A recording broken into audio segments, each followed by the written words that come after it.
Berikutnya saudara, usulan pilkada lewat DPRD makin kencang bergulir. Partai koalisi pemerintahan seperti Gerindra dan PAN mendukung kepala daerah dipilih DPRD dengan alasan lebih menghemat anggaran dan sistem pilkada langsung banyak yang harus diperbaiki. Sementara PDI Perjuangan menolak karena dinilai menghilangkan hak rakyat untuk menentukan pilihannya.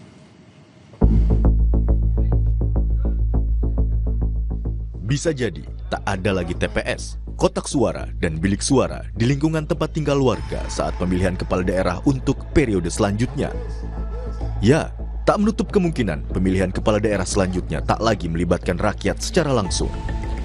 Ini karena adanya usulan pemilihan kepala daerah nantinya akan dilakukan oleh DPRD. Partai Gerindra jadi salah satu partai yang sudah menyatakan mendukung usulan pilkada lewat DPRD. Ketua DPP Partai Gerindra Prasetyo Hadi bilang, pilkada langsung masih perlu diperbaiki karena ongkos politik yang mahal, baik dari sisi calon maupun dari sisi pemerintah sebagai penyelenggara. Di wali kota maupun gubernur itu ongkosnya sangat besar. Belum dari sisi negara ya, dari sisi negara dalam hal ini mengenai pembiayaan. Nah inilah yang kemudian kalau kajian di kami internal Partai Gerindra, kami memang terus terang salah satu yang mengusulkan atau berpendapat bahwa kita berkehendak untuk mengembalikan sistem pemilihan kepala daerah itu melalui mekanisme di DPRD. Partai Amanat Nasional juga dukung pilkada lewat DPRD. Wakil Ketua Umum PAN yang juga Wakil Ketua MPR, Edi Suparno menilai usulan pilkada lewat DPRD sudah sesuai dengan sila keempat Pancasila. Edi bilang, usulan pilkada dipilih melalui DPRD tidak bertentangan dengan konstitusi dan opsi tersebut layak dikaji dalam upaya perbaikan kualitas demokrasi di Indonesia. Meski usulan tersebut sah secara konstitusional, pihak yang tak sependapat bisa mengajukan judicial review ke Mahkamah Konstitusi. Memang saya akui bahwa jika masyarakat publik sudah diberikan hak untuk memilih langsung, dan itu kemudian haknya diambil, saya kira akan menimbulkan berbagai masukan ya yang menghendaki agar itu tetap melekat pada mereka.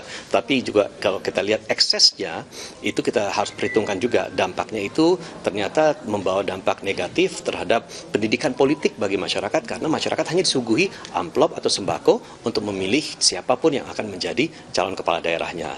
Dan jangan lupa juga, saya bicara sebagai pimpinan MPR, bahwa kalau kita bicara pemilihan secara keterwakilan itu ada dalam sila keempat dalam Pancasila kita, musyawarah untuk mufakat. Sebaliknya, PDI Perjuangan menolak usulan pilkada melalui DPRD. PDIP menilai pilkada melalui DPRD menghilangkan hak rakyat untuk ikut serta dalam tata kelola pemerintahan dan pembangunan di daerahnya. PDIP menyebut kepala daerah harus tetap langsung dipilih oleh rakyat supaya ada koneksi antara pemimpin dan rakyatnya dalam menentukan suatu kebijakan daerah. Rakyat diminta untuk bisa ikut serta mengevaluasi apa saja hal yang perlu diperbaiki dari daerahnya. Bagaimana merancang tata kelola dan tata pemerintahan yang kira-kira diinginkan oleh rakyat dan ikut mendesain bagaimana kira-kira 5 tahun ke depan rakyat bisa ikut berpartisipasi dalam pembangunan. Dan seluruh proses tersebut itu dibuka melalui proses pemilihan langsung antara pemimpin dengan rakyatnya. Mendukung prinsip-prinsip dan asas yang mendukung pemilu yang menjaga hak-hak politik dan hak konstitusional rakyat. Ini memang bukan pertama kali muncul wacana pemilihan kepala daerah melalui DPRD. Salah satu alasan yang disorot adalah ongkos politik yang dinilai mahal. Tapi, benarkah pilkada melalui DPRD dapat menekan biaya politik atau sebaliknya? Pilkada oleh DPRD menjadi kemunduran demokrasi Indonesia dengan hilangnya hak rakyat memilih langsung pemimpinnya. Tim Liputan, Kompas TV.